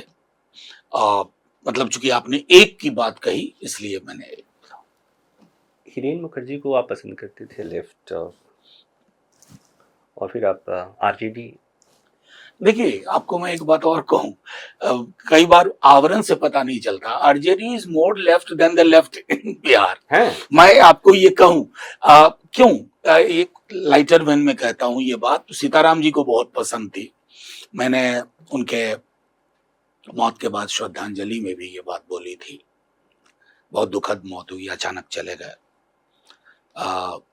तो मैंने कही थी एक बात कि जो भी आदमी दिल से राजनीति करेगा उसे तो लेफ्टिस्ट होना है, क्योंकि दिल आपके शरीर के बाएं हिस्से में उनको ये बात बहुत पसंद आती थी। तो उस संदर्भ में मैंने कहा, और राष्ट्रीय जनता दल, जब मैं जिस वक्त पॉलिटिक्स में एक्टिव हुआ वो राम जन्मभूमि बाबरी मस्जिद आंदोलन का दौर था, और उसके पश्चात फिर दंगे हुए, पहले भागलपुर में, फिर दंगे हुए गुजरात में। 12-13 वर्ष का फर्क था, लेकिन मैं उन दोनों के बीच में विद्यार्थी जीवन से लेकर के शैक्षणिक करियर तक पहुंच रहा था, तो इसका प्रभाव था। और मैं इस बात को कहने में, हर पार्टी का अपना कॉन्ट्रडिक्शन व्हाटएवर, लेकिन लालू जी ने कम से कम इन मसलों पर कभी आंख मिचौनी नहीं खेली। नहीं, लेकिन एक बात, लेफ्ट आइडियोलॉजी से इतना प्रभावित होने के बावजूद आपने कहा ठीक है, डिप्लोमेटिक आंसर है कि आरजेडी इज मोर। नहीं, वो तो है, आपको लाइटरमैन में कहा था। और चूंकि अभी भी देखिए हमारा अलायंस हर चुनाव में लेफ्ट नेचुरल अलायंस है हम लोगों का। ये आरजेडी वालों को भी पसंद नहीं आएगी ये बात, ये आरजेडी वाले को कैसे आप देखिए, एक चीज मैं हमेशा मानता हूँ, बीजेपी के लिए भी कहता हूँ कि कोई चीज में सिर्फ ताली बजे और वो लोकप्रिय दिखे, हो सकता है वो जनोन्मुख ना हो। ये मैं हमेशा कहता हूँ, इस बात को कहता हूँ कि लोकप्रिय विचारों के चक्कर में लोकोन्मुख भी वो हो, वो आवश्यक है। और अब दिक्कत आज के समय यही बात हो गई कि लोकप्रिय बने रहने के लिए पॉलिटिकली करेक्ट बोलते हैं कि लोगों ने सही बोलना, मतलब असत्य प्रिय बोलने की कोशिश नहीं, तो वो रिस्क मैं गाहे बगाहे लेता रहता हूँ। इसलिए आपने जो हमेशा नहीं लेते, इसलिए आपने कहा ना कि आपको जो टिप्पणियां मिलती हैं नीचे हमेशा नहीं लगते, इसलिए कि मुझे, चूंकि मैं बिहार से हूँ और घनघोर बिहार। वैसे मैं बताऊं, आज मुझे ये इंटरव्यू के दौरान पता चला, मैं कल से ही सोच रहा था कहीं आपको हम प्रिज्यूम कर रहे हैं कि हड़ताली चौक का कल बातचीत में आपसे फोन पे जिक्र किया था, लेकिन मैं सोचता था कि यूपी वगैरह के। anyway, मैं घनघोर बिहारी हूँ, मैं लालू जी का पड़ोसी हूँ। लालू जी के घर के ठीक बगल में मेरी ससुराल है और उनसे थोड़ी दूर पे मेरा घर है, तो मैं बिहार को थोड़ा थोड़ा जानता ही हूँ, लालू प्रसाद यादव को, उनकी पार्टी को, ये सब मैंने देखा हुआ है। और वही समय है, 90 में मेरा मैट्रिकुलेशन हुआ था और 92 में मुझे वहाँ से पलायन करना पड़ा था, वो सब चीज़ें मैंने देखी हुई। तो मैं उधर नहीं जाऊँगा, उधर जाना मुझे पता है कि उधर मैं जाऊँगा और इतना बढ़िया आप आंसर देंगे कि मेरे पास सवाल खत्म हो जाएंगे, इसलिए चर्चा हमारी अलग चली जाएगी। कि जो बात हमने पूछी कि आप ऐसे किधर आ गए, ये खुद गए या बुलाया गया? नहीं, मैं खुद ही, बहुत अच्छा पीस लिखा था मैंने, वो पब्लिश अभी नहीं हुआ है, काश अगर पब्लिश हो गया होता। उसमें मैंने थोड़ा जिक्र किया, मैं गुजरात दंगों पे काम कर रहा था, एक ब्रिटिश महिला मुझे मिली, गुजराती। उन्होंने पूछा क्या कर रहे हो, तो मैंने कहा ये कर रहा हूँ। क्या होगा इससे? मैंने कहा लिखूंगा, कुछ काम जमीन पे होगा। लिखोगे तो कितने लोग पढ़ेंगे? जर्नल के लिए था। मैंने कहा 2000-2500। बोले कि जहां बीमारी करोड़ों की है तुम 2500 लोगों तक पहुंच रहे हो, why don't you come in active politics? फिर अब बात आई गई हो गई, क्योंकि जिंदगी आप समझते हैं, मेरी बड़ी बेटी का जन्म हो गया था, स्ट्रगल भी चलता रहा था, तो फिर मैंने जाने दिया। स्ट्रगल कैसा था? स्ट्रगल ये था कि आप कई चीज करना चाह रहे हैं, नहीं हो पा रहा है, उस तरह का। जैसे विश्वविद्यालय से उस दौर में छुट्टी चाहिए मैं गुजरात दंगे के बाद एक संस्था ने मुझे ऑफर किया था कि आप 1.5 साल की छुट्टी ले लो यूनिवर्सिटी से, 2 साल की, और आप हमारे साथ काम करो, साबरकांठा वो पूरा इलाका आप कवर करो, जिसमें राजस्थान का भी कुछ था। और मेरी दिली ख्वाहिश थी कि मैं चला जाऊं, लेकिन यूनिवर्सिटी ने मुझको छुट्टी नहीं दी। तो वो ये छोटे छोटे जो संघर्ष होते हैं मध्यम वर्ग के, वो हमारा भी रहा। और तब तकरीबन 10 ईस्वी 11 ईस्वी में एक अवसर पर लालू जी से मुलाकात हुई, किसी बुक रिलीज फंक्शन में। उसके बाद फिर मैं उनके घर गया और मेरी ख्वाहिश थी कि अगर वो ब्रिटिश महिला वाली बात, कि अगर बिहार के परिप्रेक्ष्य में कहीं मैं अपने विचारों के आधार पर आगे बढ़ सकता हूं तो राष्ट्रीय जनता दल है। And this is in nutshell is the beginning. Liking immediate हुई दोनों तरफ से, उनके तरफ से भी मेरी तरफ से भी। कभी आप बहुत इंटेलेक्चुअल हैं, पढ़े लिखे, फिलॉसफी पर भी बात करते हैं, लिटरेचर भी बात करते हैं, लेकिन आप जिस पार्टी में हैं, ये मैंने कहा कि आदमी पूर्वाग्रहों का पुतला होता है, कभी आप उस पार्टी में असहज हुए? नहीं, ये आपको प्रभाकर जी, ये मैंने कई लोगों को कहा है। बल्कि मैं एक चीज पहले आपके प्रश्न में थोड़ा हमारी पार्टी के बारे में ना, हमारी पार्टी ने कभी परसेप्शन मैनेजमेंट की एजेंसी नहीं खोली। मतलब मैंने कभी नहीं देखा कि हमारी पार्टी ने किसी को हायर किया हो कि हमारी इमेज बहुत खराब की जा रही है मीडिया में या सोशल मीडिया में, प्लीज ये 10 लाख लो और इमेज ठीक कर दो। कभी नहीं। इस मामले में मैंने लालू जी को भी देखा और तेजस्वी जी को भी देखा कि लोग खुद समझेंगे कि ये जो परसेप्शन हमारे बारे में। मैं आपको एक छोटा उदाहरण देता हूं। मेरी पार्टी में शायद आपको कई लोगों से मुलाकात नहीं होगी, इतने गंभीर लोग हैं प्रभाकर जी। जब हमारी पार्टी की कोई मीटिंग होती है ना, एक झारखंड के हैं एक सज्जन मेरे बगल में बैठे हुए थे, वो देखा मैंने उनको, कोई कुछ बोल रहा है उस सम्मेलन में, वो नोट कर रहे हैं उनको। ऐसी व्यवस्था मैंने कम्युनिस्ट पार्टियों में ही देखी थी और कहीं नहीं देखी थी। तो ये एक पहलू है। दूसरा, मैं कह करके आपके प्रश्न को, क्योंकि वो लंबा भी होता जा रहा, एक बार लालू जी ने मुझसे पूछा था, तुगलक रोड में रहते थे, कि तुम दंगों पे क्या काम किया। तो दंगों में एक रिफराफ थियरी होती है। दंगों में कौन पार्टिसिपेट करता है, उसको कहते हैं हम लोग सोशियोलॉजी में रिफराफ थियरी। रिफराफ का मतलब हुआ कि आपने पिछड़ों को, दलितों को आगे कर दिया और पीछे जो सेठ जी लोग हैं और रसूखदार लोग हैं वो मैनेज कर रहे हैं। ये उनको मैंने कहा। जानते हैं कितना सरलीकरण उन्होंने किया। बोले ठीक कहते हैं मनोज जी, आप बाकी लोग जमीन लिखवा लेता है, बड़ा बड़ा काम करवा लेता है, दुकान लूट लेता है, और इन लोगों को मिलता है आलू, प्याज, लहसुन, वन लाइन। मतलब उन्होंने मेरे उस कॉम्प्लिकेटेड थियरी को 1 मिनट में आवाम तक पहुंचाने का कर दिया। ठीक है, अब आते हैं छोटा छोटा सवाल। राजनीति में परिवारवाद पर आपका क्या विचार है? देखिए, मैं साउथ एशिया को अलग देखता हूं, इस पर मैं लिख चुका हूं, बोल चुका हूं। साउथ एशिया के तीनों देशों को देखिए, चारों को देखिए, बल्कि पाकिस्तान, बांग्लादेश, श्रीलंका, इंडिया। कुछ है यहां पर जहां पर आप वेस्टर्न नोशन से उसको नहीं देख सकते। नंबर 1, मतलब आपको लेंस अलग करना होगा। नंबर 2, अगर आपके प्रश्न का इशारा जिस दिशा में जा रहा है, मैं वहां देखूं। मैं राघोपुर में तेजस्वी जी के कैंपेन का गवाह हूं, व्यक्तिगत तौर पे। Door to door campaign, he was not sure of victory. पहले इलेक्शन की बात कर रहा हूं, डोर टू डोर। तो एक बार जब आप उस मुकाम को हासिल करते हैं और अगली बार अपनी बदौलत आप 81 विधायक लेके आते हैं, तो सारे परिवार तो सफल नहीं होते हैं, सारे वंश वाले सफल नहीं होते हैं। तो once the stamp is there from the people, I think it settles. तो मतलब ये कि तो फिर किसी पार्टी में नहीं, आपको फर्क करना होगा। पैराशूटिंग और लेजिटिमेसी फ्रॉम द पीपल, दोनों में। पैराशूटिंग का मतलब है कि आपने उतार दिया, काउंसिल में पहुंचा दिया, सीधे इलेक्शन लड़ना ही नहीं, काउंसिल में आ गए, ये पैराशूटिंग है। और जब आप ये बात कहते हैं प्रिविलेज्ड, एक मंत्री, एक मुख्यमंत्री का बेटा, उसको आप प्रिविलेज क्लास नहीं मानते? नहीं, देखिए, एक आप उसको पॉलिटिकल, नहीं, बिल्कुल प्रभाकर जी, मैं सहमत हूं। पॉलिटिकल प्रिविलेज आपके पास है, चूंकि आप एक नहीं 2 मुख्यमंत्री के बेटे। लेकिन वो प्रिविलेज आपका कैपिटल तभी बनेगा when you work on it. अगर आप उस पूंजी को रख देंगे ना, तो मूलधन समाप्त हो जाएगा। तेजस्वी जी ने उस मूलधन को, ऐसा नहीं है कि मूलधन से बैंक से निकाल के खर्च किया। मोटा मोटी एक बात मुझे समझ में आ गई कि मनोज झा को राजनीति में वंशवाद से बहुत दिक्कत नहीं है। बहुत छोटी सी दिक्कत है कि हाँ भाई, चुनाव लड़के आओ, कोई बात नहीं लेजिटिमेट। देखिए, लोग फर्क कर देते हैं। आप ये बताइए हिस्टोरिकली, अभी मुझे नहीं हिस्टोरिकली बताइए, कितने ऐसे पिता के पुत्र जो सफल हुए और कितने असफल हुए, उसी आंकड़े में कहानी छिपी पड़ी।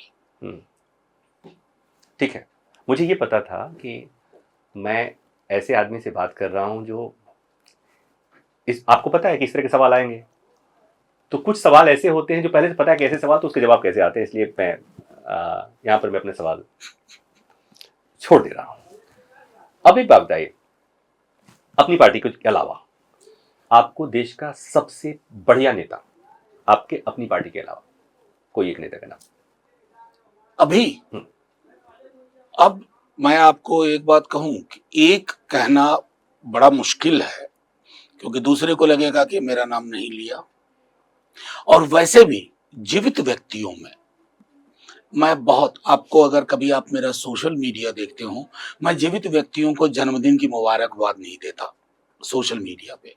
अगर उनसे संबंध है मेरे, तो मैं व्हाट्सएप पे मैसेज भेज दूंगा या कॉल कर दूंगा। तो ये मेरे लिए कहना मुश्किल होगा कि मैं किस एक नेता को, कई को एक चीज के लिए पसंद करता हूं, कई को दूसरी चीज के लिए पसंद करता हूं। बहुत डिप्लोमेटिक आंसर है। डिप्लोमेटिक नहीं है, actually there is no answer to it. अच्छा, मैं कैसे इसमें तय कर दूं? अच्छा, बिहार में बता दीजिए, बिहार के बारे में बात, वो तो और भी कॉम्प्लिकेटेड है। और ऊपर से आपने कह दिया अपनी पार्टी के बारे में मत बोलो। हाँ, अपनी पार्टी के बारे में नहीं बोलना। हाँ, तो फिर खत्म। देखिए बेसिकली क्या है ना कि इसलिए मैं इसलिए बात कर रहा हूं कि जब आपके इस बात में मैंने जब कहा कि आपकी पार्टी के अलग, उसकी वजह है कि कई बार कई लोगों से मैंने सुना कि जो लोग प्रधान मोदी को चाहने वाले हैं, उनसे जब कोई बात करते हैं कि नहीं तो किसको बना दें। राजनीति में, डेमोक्रेसी में हमेशा विकल्प पे बात होती रहनी चाहिए। अच्छा, एक बात प्रभाकर जी, ये मैंने कई बार कहा है, शैम्पू खरीद रहे हैं क्या कि प्रधानमंत्री की बात कर रहे हैं कि डव नहीं चलेगा तो सनसिल्क चलेगा। हमने क्या बना के रख दिया पॉलिटिक्स को? शैम्पू साबुन कि प्रधानमंत्री जी ये डव वाला शैम्पू है, सनसिल्क में कहा दम है? ऐसे नहीं होता। ये सरलीकरण है। उससे पहले आपको एक सवाल के जवाब में मैंने कहा था कि लोग तय करते हैं, लोग नेता बनाते हैं, नेता लोगों को नहीं बनाते। नहीं, ये सरलीकरण है। शैम्पू और डव वाली बात, ये सरलीकरण नहीं है। देखिएगा, मैं आपको यकीन के साथ कहता हूं, क्योंकि हर व्यक्ति में, अच्छा अभी तो मैंने कई बायोग्राफी पढ़ी है वाजपेयी जी की, मोदी जी के बारे में जो विचार थे, क्या वो विचार आज एक्सेप्ट करेंगे मोदी जी? तो हमें विचार तो बदलते रहते हैं, उसमें कौन बड़ी बात नहीं, अब तो वो दुनिया में नहीं है, विचार रख के गए हैं। तो मनोज झा के अभी जो विचार हैं, नहीं, मैं दूसरी बात कह रहा हूं। अच्छा, आप मनोज झा के जो विचार हैं हमेशा एक ही थोड़ी रहेंगे। एक बात ध्यान में रखिए, ऑन रिकॉर्ड कह रहा हूं, विचारों में आमूलचूल परिवर्तन नहीं देखिएगा। अच्छा, डेविएशन हो सकता है। नहीं, आमूलचूल परिवर्तन नहीं होगा। जो बातें आज कह रहा हूं वो कल भी मैं कह पाऊं इसी तरह से आपके समक्ष। पॉलिटिक्स के मामले में, पॉलिटिक्स, सोसाइटी, कल्चर, जो मेरी सोच, सोसाइटी और कल्चर के मामले में सोच तो रखने में कोई दिक्कत नहीं। हाँ, सोसाइटी कल्चर को पॉलिटिक्स, मैं इसलिए सियासत वाली बात इसलिए कह रहा हूँ कि मैं तो बहुत लोगों को देखा हूँ कि कल तक किसी विचारधारा से एकदम इस तरह से बधे हुए थे, इतने जुड़े हुए थे, और अगले दिन जाकर के उन्होंने, आप एक बात प्रभाकर जी, इस पर मैं कुछ कहूंगा तो बात, मैं सिर्फ इतना कह रहा हूं, इसको संभाल के रख लीजिएगा कि मैं कह रहा हूं, मेरी वैचारिकी को आप कभी नहीं पाएंगे कि मैं दीनदयाल उपाध्याय मार्ग पे खड़ा हो गया, कभी नहीं। I have said this on the floor of the house. आपको मैं बता रहा हूं, पुरानी बिल्डिंग में हम थे, मैंने कोई बात रखी थी, बीजेपी के 2-3 सदस्यों ने कहा इधर आ जाओ, मैंने कहा इस जन्म में तो नहीं। इधर आ जाओ, मंत्री बनोगे, मैंने कहा इस जन्म में तो नहीं। स्पॉन्टेनियस बोला था, लेकिन मैं बता रहा हूं, ऐसा नहीं कि मैं मतलब इसमें अपनी महानता बता रहा हूं ना। हर आदमी का एक टेम्पलेट होता है, एक वैचारिकी होती है, समाज को लेकर के, संविधान को लेकर के, देश के सेकुलर डेमोक्रेटिक कैरेक्टर को लेकर के एक समझ है। और अगर उस समझ के आधार पर मैंने अब तक की अपनी राजनीति विकसित की है, तो मैं डिलीट बटन कैसे दबा दूं? चलिए, तो ठीक है, एक और बात बताइए ना, कोई आदमी, किसी आदमी को पार्टी बदलते हुए आपने ऐसे व्यक्ति को देखा जिसको लगा कि ये तो बदल ही नहीं सकता था? है, नाम है, बोलूंगा नहीं, है, हाल वाला नाम नहीं है, थोड़ा पुराना नाम। और हाल वाले में सब पहले से, हाल वाले में मुझे हम नाम नहीं बताएंगे तो फिर बात कैसे उचित नहीं होगा नाम बताना। लेकिन मैं बहुत डिसअपॉइंट हुआ था, क्योंकि जब मैं सदन में आया था नया नया, तो उनके साथ उठना बैठना भी था, हौसला अफजाई भी करते थे। और जब 1.5 सत्र के बाद उनको देखा कि उधर हैं तो दुख हुआ। चलिए अब एकदम छोटे छोटे सवाल। बिहारी होने, मनोज कुमार झा बिहारी हैं, कभी बिहारी होने को आपको लगा या उसके चलते कभी ऐसा महसूस हुआ कि ये बिहारी आपको गाली की तरह लग रहा है? नहीं, कभी ऐसा नहीं लगा, लेकिन अपमान हुआ एक आध बार। मैं पहली नौकरी के लिए, मेरी नौकरी पहली जामिया में थी, बहुत कम उम्र में मुझको मिल गई थी, एमए खत्म करते ही लगभग। वहां एक सज्जन हमारे सीनियर टीचर थे, वो हम लोगों के उच्चारण को लेकर के, बिहार के खास करके रॉ और रॉ इसका फर्क, और वो गंभीर से गंभीर मीटिंग में कहते थे मनोज जरा ये बोल के दिखाओ। तो वो एक उस तरह की चीजें, जैसे हम लोग बोलते हैं ट्रेन चल पड़ी नहीं बोलते हैं बिहार में, ट्रेन खुल गई। अब ये ट्रेन खुल गई पे बहुत होता है, क्या खुल गई कि उसके डब्बे अलग अलग हो गए क्या? तो ये सब रिडिक्यूल करने को मैंने देखा, और वो कहीं ना कहीं मैं समझता हूं कि थोड़ा तो आहत करता था। अच्छा, आपको कभी ये बात कभी बुरी लगती है कि जिस पार्टी से आप जुड़े हुए हैं उस पार्टी पर ढेर सारे लैंड ग्रेबिंग और तमाम तरह के भ्रष्टाचार के नहीं, बुरी लालू जी के लिए? नहीं, बुरी इसलिए लगती है ना कि अपमानजनक तरीके से बोला जाता है। अगर आप रूल ऑफ लॉ को मानते हैं, एविडेंस को मानते हैं, मैं दोबारा जा रहा हूं, तो आप वो काम करने दीजिए, उनको, उन संस्थाओं को काम करने दीजिए।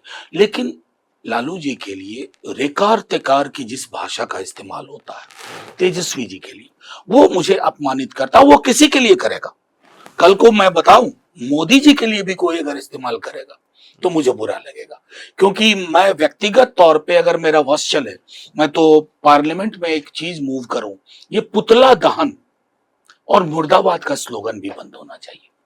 मैं क्यों विश करूं डेथ अपने अपोनेंट का? मैं क्यों कहूं नरेंद्र मोदी मुर्दाबाद? मैं उनके विचारों से लड़ रहा हूं। मुर्दाबाद मतलब विशिंग डेथ, ये अनसिविलाइज्ड तरीका। और इस तरह की चीजें जब मेरी पार्टी के साथ, मेरे लीडरशिप के साथ होती है तो कष्ट तो होता है। चलिए थोड़े समय के लिए मान लेते हैं कि मनोज कुमार झा बिहार के मुख्यमंत्री बन रहे हैं, पहला काम क्या करेंगे? सच बताऊं, ओवरऑल एजुकेशन, पलायन का एक बहुत बड़ा कारण है। एजुकेशन सिस्टम को मैं प्राइमरी से लेकर के हायर एजुकेशन, चूंकि पहला पूछा आपने, नहीं तो बहुत सारी चीजें हैं जिसमें जो हेल्थ को लेकर के, एम्प्लॉयमेंट को लेकर के, क्योंकि मुझे ये कभी अच्छा नहीं लगा किसी की भी सरकार हो केंद्र में कि बिहार के हिस्से में ट्रेन दी जाती है और पैसेंजर बैठे पड़े हैं और वो श्रमिक बन करके दूसरे राज्यों में जा रहे हैं। तो श्रम और पूंजी का जो ये एक बहुत ही विलोमी रिश्ता है, इसको बदलूंगा, बदलने की कोशिश करूंगा। और आप देख रहे हैं अपने आप को? नहीं, देखिए इस मामले में आपको ऐसा नहीं कि मैं ऑन कैमरा बोल रहा हूं, मेरी ख्वाहिश थी अपोजिशन में रहने की। कई बार बोला, लोग हंसते हैं, कांग्रेस के विरोध में ही शुरू किया था। तो मैं कल्पना किया करता था जब मैं 8वीं 9वीं में था, तो मुंह में पानी का ग्लास लेके, पानी के ग्लास में बोलने से आवाज गूंजती है, माइक जैसा फील होता है। तो मैं विपक्ष, तो ईश्वर ने मेरी और बात सुनी हो ना सुनी हो, ये जरूर सुन ली कि तू विपक्ष में रहा। तो आप बिहार में सरकार बन गई आरजेडी की? तो नहीं, मैं तो यहाँ था ना राज्यसभा, अब वहां के लिए वहां पे तो फिर ऐसा नहीं कि भूमिका नहीं बदलेगी, लेकिन ऐसे भगवान से आप कहेंगे फिर तो मैं आपको ईमानदारी से बोलता हूं कि मुझे विपक्ष का ये तेवर ईश्वर ने इतना बढ़िया फिट कर दिया है। मैं जब एचओडी बनने वाला था अपने डिपार्टमेंट में, मैं लगभग थोड़ा इस मामले में विरोधी चरित्र का भी था। तो लोगों ने कहा अब तो तुम हेड बन रहे हो, क्या करोगे? मैंने कहा मैं खुद की ही कुर्सी पर सामने बैठ करके खुद की कुर्सी पे कुछ सवाल पूछूंगा। नहीं, ये बात भगवान से मत कहिए, नहीं तो फिर वो इस मामले में सुन लेते हैं, यही डर मुझको है कि और विपक्ष में रहा। हमेशा विपक्ष में, इसलिए कि नहीं, अब आप भी है ना इसके गवाह, तो हो सकता है कुछ आपके प्रेयर से हो जाए। अच्छा, संसद में कई बार ऐसा हुआ कि आपने कुछ बोला और विवाद भी हो गया। संसद में अब तक का सबसे आपको लगा कि ये वाली बात जो मैंने कही थी ये अद्भुत? कोविड स्पीच 8 मिनट की थी। मैंने बहुत कुछ खोया था, अपने जवान स्टूडेंट खो दिए थे, स्टूडेंट्स की वाइफ्स, पार्लियामेंट के 2 मेंबर, एक उड़ीसा के एक महाराष्ट्र के, और उस स्पीच जो मात्र 8 मिनट की थी, क्योंकि उस दिन गंभीर चर्चा नहीं हो रही थी, तो मेरी स्पीच हर आदमी को छू गई।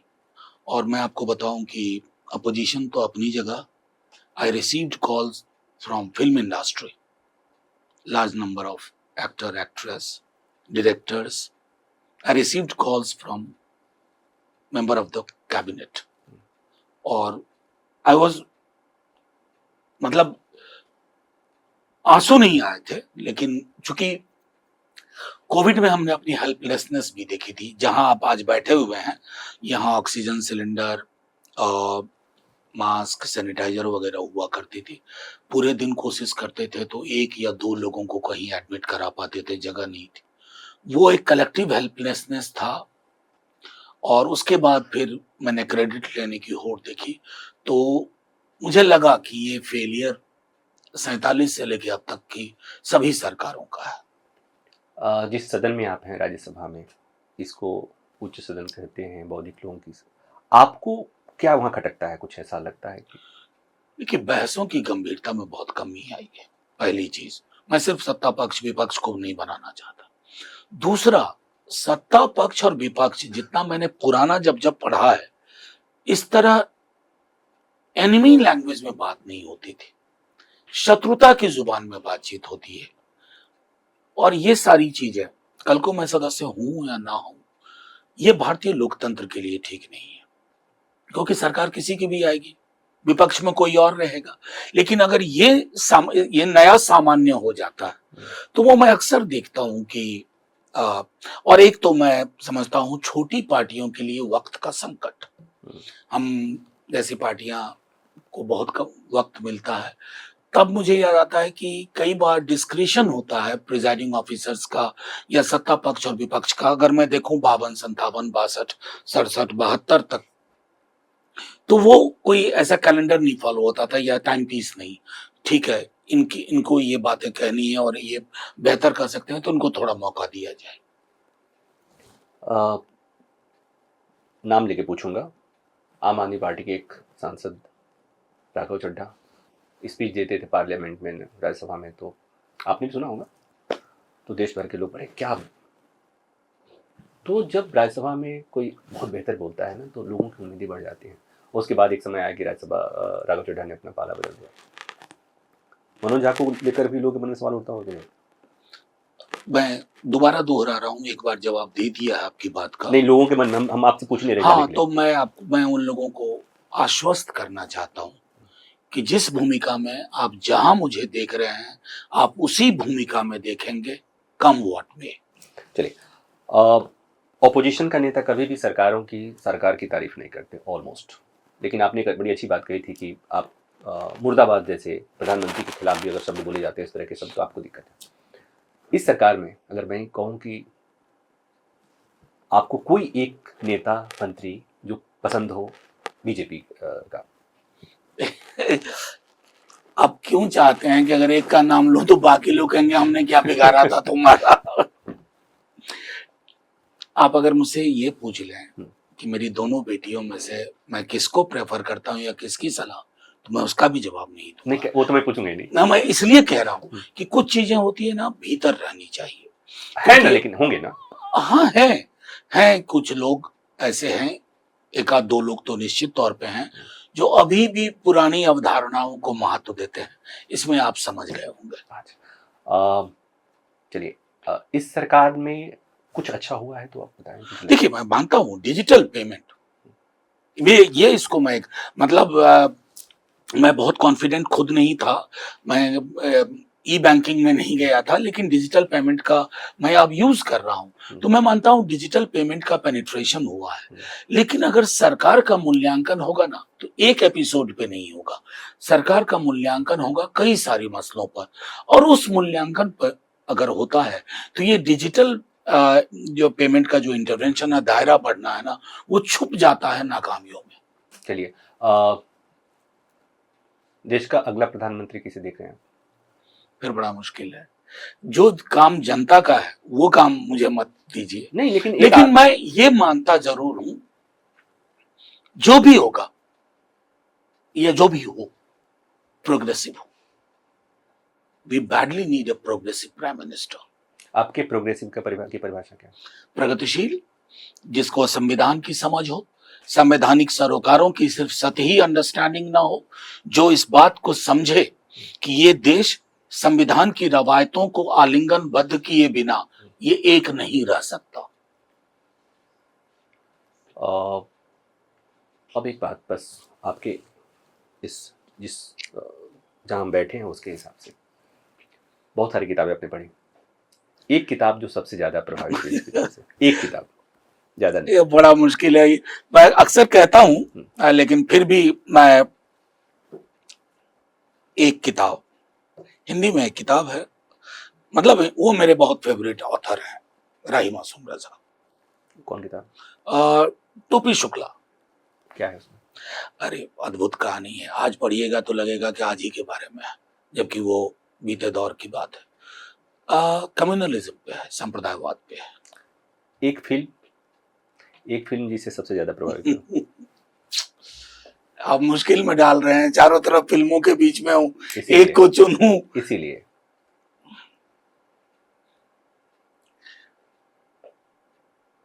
बड़ा मुश्किल है। शिंडलर्स लिस्ट और जख्म, दो बोल दिया। शिंडलर लिस्ट जर्मनी, और इसके बाद मुझे बातचीत खत्म करनी थी, लेकिन नहीं, चूंकि मैं मनोज कुमार झा से बात कर रहा हूँ और शिक्षाविद भी हैं दिल्ली विश्वविद्यालय के बारे में बात किए बिना बात पूरी नहीं होगी। दिल्ली विश्वविद्यालय में आज के समय में शिक्षा का जो स्तर है उसके बारे में आप क्या देख पा रहे हैं, क्या सोच पा रहे हैं? देखिए, इंस्टीट्यूशनल डिके तो है, और सिर्फ ऐसा नहीं कि मेरे विश्वविद्यालय में है, अलग अलग विश्वविद्यालयों में है, लेकिन उसके लिए जिस गंभीरता की, जो पॉलिटिकल विल चाहिए, ये काम सिर्फ वाइस चांसलर्स का नहीं होता, टीचर्स का नहीं होता है। उस पूरे स्ट्रक्चर को हमारी केंद्र की सरकार, चूंकि हम केंद्रीय विश्वविद्यालय हैं, कैसे देखती है।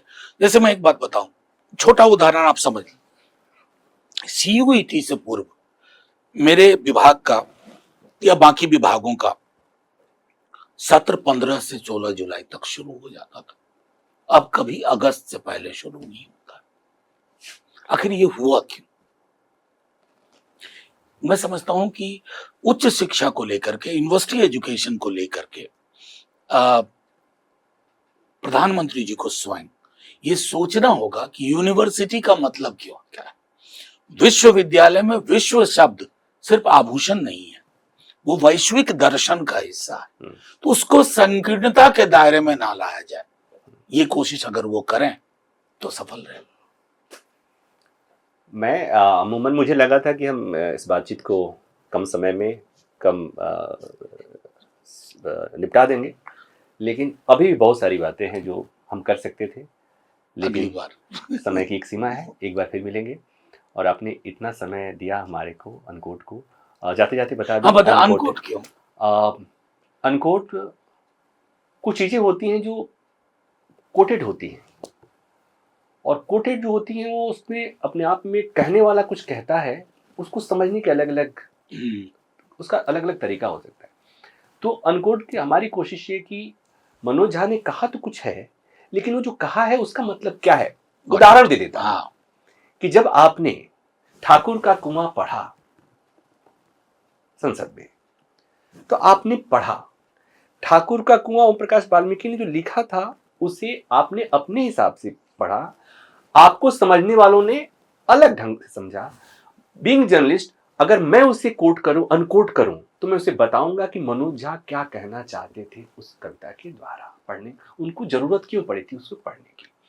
तो मुझे लगता है कि मीडिया का काम एक ये भी है कि गूढ़ बातों को, जो कही जा रही हैं बातें, उसको समझाया जाए। जैसे जंतर मंतर पर कुछ अगर हो रहा है तो जो दिख रहा है क्या वही काफी है, या उसे और ज्यादा अलग ढंग से देखने की जरूरत है, वो भी अनकोटिंग है। तो हमारी कोशिश है कि हम ऐसे ही लोगों की बातों को समस्याओं को, तथ्यों को अनकोट करें, इसलिए हमने इसका नाम अनकोट रखा।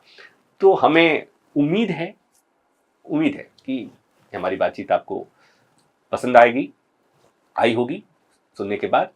तो मैं अमूमन कहता हूँ कि अगर पसंद आए तो लाइक कीजिएगा, नहीं भरोसा है पसंद आएगी ही, इसलिए लाइक कीजिए, शेयर कीजिए, और हाँ, अनकोट को सब्सक्राइब भी करेंगे। और इसी तरह से मैं अलग अलग मुद्दों पर अलग अलग व्यक्तियों से बात करता रहूँगा। और आप जब इसे सब्सक्राइब कर लेंगे तो आपको पता चलेगा कि अगली बार हमारे साथ कौन मेहमान आने वाले हैं। तो अभी के लिए बस इतना ही।